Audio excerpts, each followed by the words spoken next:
Supreme court से बड़ा break through हुआ है और पाकिस्तान तहरीक इंसाफ की बहुत बड़ी जीत हुई है पहले मरहले में। और 3 जजेस जस्टिस आयशा मलिक और जस्टिस मुनीब अख्तर और जस्टिस अतर मिल्ला ने तोते उड़ा दिए, कादी साहब को घुमा के रख दिया है। असल बड़ी ब्रेकिंग न्यूज तो जस्टिस बाबर सत्तार की कोर्ट से है। बिस्मिल्लाहिर्रहमानिर्रहीम, अस्सलाम वालेकुम, मैं हूं गुलाम रसूल भट्टी और आप देख रहे हैं SNN न्यूज। नाज़रीन, सुप्रीम कोर्ट से बड़ा ब्रेक थ्रू हुआ है और पाकिस्तान तहरीक इंसाफ की बहुत बड़ी जीत हुई है पहले मरहले में। और 3 जजेस जस्टिस आयशा मलिक और जस्टिस मुनीब अख्तर और जस्टिस अतर मिल्ला ने तोते उड़ा दिए हैं, कादी साहब को घुमा के रख दिया है। और जो जस्टिस मुनीब अख्तर का जो एक जुमला है वो आज की पूरी समात के ऊपर भारी है नाज़रीन। और किस तरह ये अब नंबर गेम के ऊपर आ गया। ये भी आप कहेंगे कि मखसूस नशिस्तों का केस चल रहा है, लेकिन ये नंबर गेम वाला क्या मामला है। ये नंबर गेम अब बड़ी अहम हो गई है, ये भी आपके सामने रखना है कि नंबर गेम वाला क्या मामला। और दूसरी जानिब असल खबर तो आज तमाम लोगों की नजरें मखसूस नशिस्तों के केस या सुप्रीम कोर्ट के ऊपर है, लेकिन असल बड़ी ब्रेकिंग न्यूज तो जस्टिस बाबर सत्तार की कोर्ट से है, वो भी आपके साथ डिस्कस करेंगे। लेकिन सबसे पहले जो 3 जजेस ने पहले मरहले में जो है पाकिस्तान तहरीक इंसाफ के हक में जो बहुत बड़े रिमार्क्स दिए वो आपके सामने रखने जा रहा हूँ और फिर नंबर गेम को डिस्कस करके फिर आगे बढ़ेंगे। नाज़रीन, सबसे पहले तो जस्टिस मुनीब अख्तर ने कादी साहब फंसे हुए हैं टेक्स्ट ऑफ कॉन्स्टिट्यूशन के अंदर, लेकिन जस्टिस मुनीब अख्तर का जो है वो एक जुमला जो है वो भारी है। और ये जो कादी साहब के साथी जजेस हैं वो भी यही बात कर रहे हैं। और जो जस्टिस मुनीब अख्तर का एक जुमला है उसने जो है वो बहस जो है वो समेट के रख दी है। वो जुमला जरा सुने और उसको एंजॉय करें आप। जस्टिस मुनीब अख्तर का जुमला ये है कि उन्होंने कहा कि आइन तो असल में है he will of the people है। आप अंदाजा लें, काजी साहब जो है वो टेक्स्ट ऑफ कॉन्स्टिट्यूशन के अंदर जो है वो फंसे हुए हैं। और फिर जस्टिस मुनीब अख्तर ने कहा कि जो मखसूस नशिस्तों वाला जो फार्मूला था उसमें जो है वो पाकिस्तान तहरीक इंसाफ के लिए जो है वो फार्मूला ही और था, रूल ही अलग था, वो आपके सामने ही है। इसी तरह जस्टिस आयशा मलिक ने इसको मजीद जो है वो इसको और उधेड़ के रखा। जस्टिस आयशा मलिक का अब ये जो जुमले हैं ये आप सुने और कादी फायद ईसा साहब को किस तरह उन्होंने हिला के रखा। जस्टिस आयशा मलिक कहती है कि नून लीग को कौमी असम्बली में 17 सीटें दी गई, इसके बाद उनको मजीद 10 सीटें दे दी गई। जिस पार्टी की 17 सीटें बनती थी उसको 27 दी गई, तो कैसे मुतनासिब नुमाइंदगी करार इसको दिया जा सकता है, आप अंदाजा लगाएं। उसके बाद नाज़रीन जस्टिस अतर मिल्ला साहब के हवाले से आ जाते हैं। जस्टिस अतर मिल्ला ने कहा कि जस्टिस अतर मिल्ला ने सवाल किया, उन्होंने कहा कि PTI को PTI नजरियाती के लिए अप्लाई क्यों करना पड़ा। फिर उन्होंने मखदूम अली खान जो इलेक्शन कमीशन के वकील है उन्होंने कहा कि मुझे मालूम नहीं है और ये वो तलख हकीकत है जिसके मुतालिक हर एक को पता होना चाहिए। जिसके ऊपर जस्टिस अतर मिल्ला के मखदूम अली खान के जो है वो जब उन्होंने रिमार्क्स दिए कि मुझे नहीं पता, तो इसके ऊपर जस्टिस अतर मिल्ला ने कहा कि ये वो तलख हकीकत है जिसके हकायक हर एक को पता होना चाहिए। आपको पता है कि उसके बाद जब नजरियाती पार्टी में पाकिस्तान तहरीक इंसाफ गई और टिकट्स भी जारी हो गए तो उन्होंने कहा ये भी एक तलख हकीकत है। तो नाज़रीन, ये भी आपको पता है कि जो नजरियाती पार्टी पाकिस्तान तहरीक इंसाफ नजरियाती पार्टी जो है इसके जो सरबराह इकबाल डार साहब है उनसे किस तरह प्रेस कॉन्फ्रेंस करवाई गई, तो जस्टिस अतर मिल्ला ने ये भी एक बहुत बड़ा बाउंसर मारा। उसके बाद जस्टिस अतर मिल्ला ने कहा कि सुप्रीम कोर्ट ने एक फैसला दिया जिसकी इलेक्शन कमीशन ने गलत तशरीह की। इलेक्शन कमीशन ने अगर सुप्रीम कोर्ट के किसी फैसले की गलत तशरीह की तो इसकी सजा एक जमात को कैसे दी जा सकती है। यानी कि 3 जजेस ने आज, ये मैंने चंद रिमार्क्स आपके सामने रखने, वीडियो बहुत लंबी हो जाती है। पहले मरहले में जो है वो 3-4 जजेस ने जो है वो उड़ा के रख दिया है केस और कादी फायद ईसा साहब जब एक जगह के ऊपर फंसे हुए। अब नंबर गेम थोड़ा सा मैं आपको बता देता हूँ क्योंकि आज दूसरा दिन हो गया, ये पूरा दिन जो है वो समातें चल रही हैं और लाइव चल रही हैं। अब फैसला जो है वो आना किसके ऊपर है, अब फैसला नंबर गेम के ऊपर आना है। आपको पता है कि 13 रुकनी लार्जर बेंच इसकी समाअत कर रहा है और इस वक्त नाज़रीन जो नंबर गेम है वो ये है कि कादी फायद ईसा के हक में इस वक्त 7 वोट हैं, यानी कि और 6 कादी फायद ईसा साहब के खिलाफ, यानी कि 7-6 से ये फैसला आ सकता है। क्योंकि आपको पता है कि कादी साहब ने ये केस हंगामी बुनियादों के ऊपर क्यों लगाया, क्योंकि उनको एक्सटेंशन चाहिए। तो नंबर गेम के ऊपर गेम फंस गई है। 1-2 जज भी इधर उधर हो गए तो कादी साहब वाला ये मामला, ये केस तो जनाब फंस गया। और आपको पता है कि पहले ही 6 जजेस मैंने आपको बताया कि वो एक साइड पे हैं, 7 जजेस कादी फाजिसा समेत एक साइड पे हैं, और ये 8-5 से भी फैसला आ सकता है। यानी कि ज्यादातर कोशिश होगी कि ये फैसला पाकिस्तान तहरीक इंसाफ के खिलाफ आए, ताकि जो एक्सटेंशन वाला मामला है या जो तरामीम वाला मामला है, आईनी तरामीम वाला मामला, वो हल हो सके और कादी फाजिसा साहब को जो है वो यहाँ और रोका जाए। नाज़िर काम, फिलहाल पहले मरहले में कह लें कि तमाम चीज़ें पाकिस्तान तहरीक इंसाफ के हक में जा रही हैं, लेकिन अभी ये समाअत चल रही है, इसके ऊपर जो मजीद चीज़ें आएंगी वो भी आपके सामने रखेंगे कि इस हवाले से हतमी फैसला क्या आया है। लेकिन अब चलते हैं हम जस्टिस बाबर सत्तार की कोर्ट में, क्योंकि जस्टिस असल मामला जो जस्टिस बाबर सत्तार की कोर्ट से बहुत बड़ी आज ब्रेकिंग न्यूज़ है। नाज़िर काम, आपको पता है कि जस्टिस मोहसिन अख्तर कियानी और जस्टिस बाबर सत्तार उन जजेस में से हैं जिन्होंने खतूत लिखे और उसके बाद उन्होंने स्टैंड दिया और वो डट गए। उन्होंने एजेंसियों को नहीं देखा, उन्होंने जो है वो ताकतवर मुक्तदरा को नहीं देखा, मेरिट और आइन को देखा। आपने देखा कि किस तरह जस्टिस मोहसिन अख्तर कियानी ने एक महाज संभाला जबरी गुमशुदगियों वाला मामला, और उसमें बहुत बड़ी पेशरफ्त हुई। उसमें नाज़िर काम एजेंसियों को जो है वो जवाब देना पड़ा और बाजियाबी भी हुई फरहाद अहमद की। और इसी तरह आपको याद होगा कि ऑडियो के ऊपर ऑडियो आ रही थी, और जब ऑडियो वाला मामला जस्टिस बाबर सत्तार ने संभाला तो उसमें जो जस्टिस बाबर सत्तार ने स्टैंड है, और उसके बाद कोई ऑडियो नहीं अभी तक आपको मिलेगी कि जनाब कोई ऑडियो आ गई हो, क्योंकि आपको पता है ये भी सीधा सीधा ब्लेम हमारी एजेंसीज के ऊपर जाता था और एजेंसीज ये काम कर रही थी, और इसको पॉलिटिकल इंजीनियरिंग के लिए इस्तेमाल किया गया रजीम चेंज के बाद।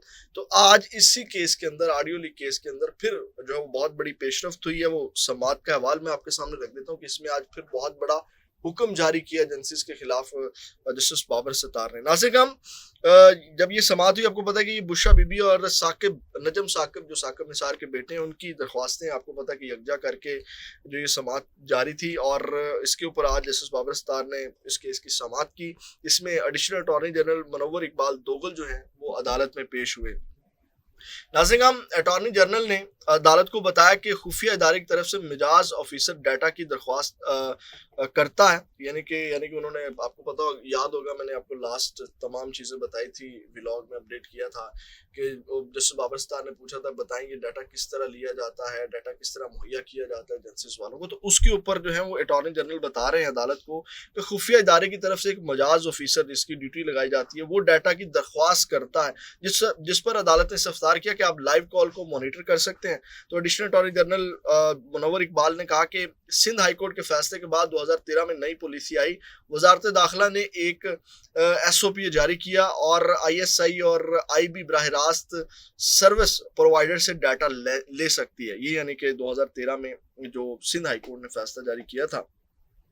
जबकि दीगर कानून नाफिज करने वाले इदारे जरूरत पड़ने पर इन एजेंसी से डाटा ले सकते थे। तो अब नाज़िर काम, जस्टिस बाबर सत्तार ने कहा कि ये SOP तो एक सेक्शन ऑफिसर ने जारी किया, मुतलका अथॉरिटी का जिक्र नहीं। वजारत दाखिला के पास ये इख्तियार कैसे है और किस कानून के तहत है ये SOP जारी किया गया, किस कानून के तहत ये SOP जारी किया गया।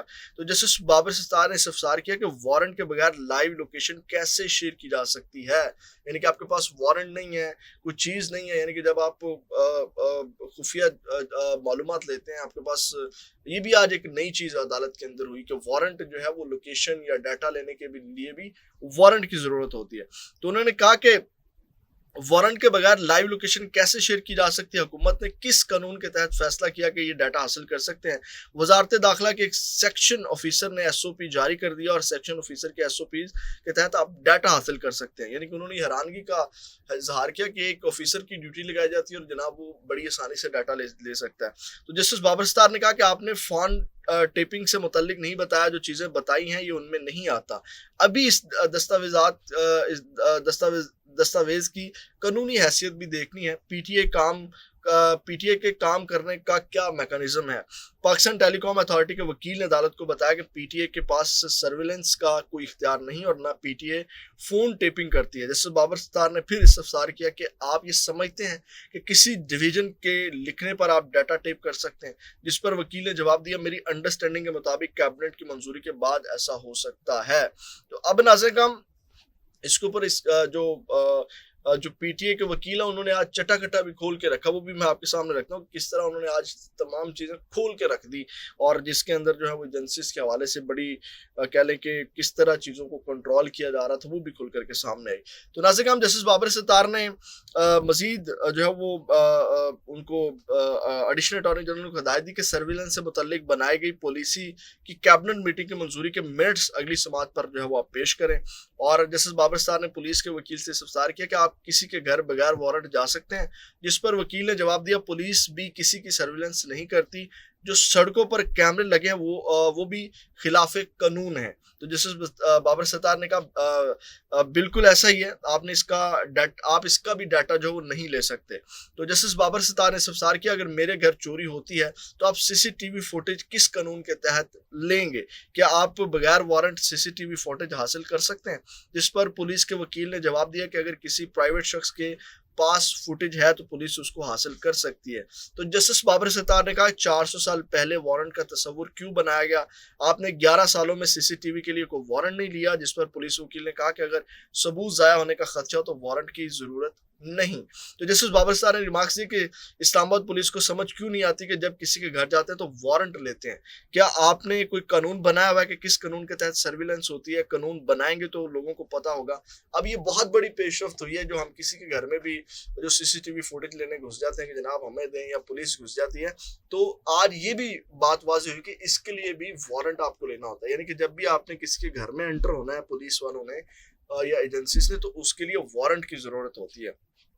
उसके बाद नाज़िर काम उन्होंने मजीद कहा कि यहाँ अदालतों को पता ही नहीं है क्या हो रहा है, सिर्फ पाकिस्तान में दहशतगर्दी नहीं दीगर मुल्कों में भी दहशतगर्दी है, लेकिन इन ममालिक में रूल्स मौजूद हैं। यानी कि कहा जाता है ना कि जनाब ये दहशतगर्दी के मामलात हैं, और दहशतगर्दी की आड़ के अंदर कहा जाता है कि हम जी मामलात को खुफिया रखते हैं, या सर्विलेंस होती है, या टेप रिकॉर्डिंग होती है, और वो ये दहशतगर्दी का बहाना। तो उन्होंने कहा कि वहाँ रूल्स हैं, अगर दहशतगर्दी दीगर ममालिक में भी है, अगर हमारे मुल्क में है।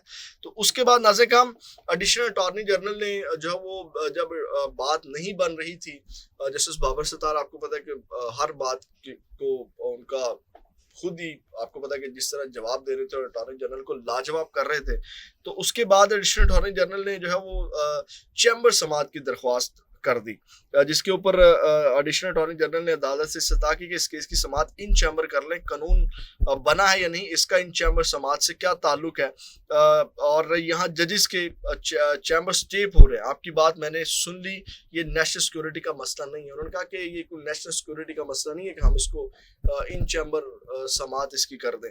तो जस्टिस बाबर सत्तार ने कहा आप ये नहीं कह सकते कि कानून बना हुआ है या नहीं, जिस पर एडिशनल अटॉर्नी जनरल ने जवाब दिया कि चैम्बर में समाअत रख लें, आपको आगाह कर देंगे। जस्टिस बाबर सत्तार ने कहा कि मैं आपसे दहशतगर्दों से मुतल्लिक पूछ रहा हूँ, सिर्फ कानून का पूछा, यानी कि दहशतगर्दों से मुतल्लिक नहीं पूछा, कानून का पूछा है।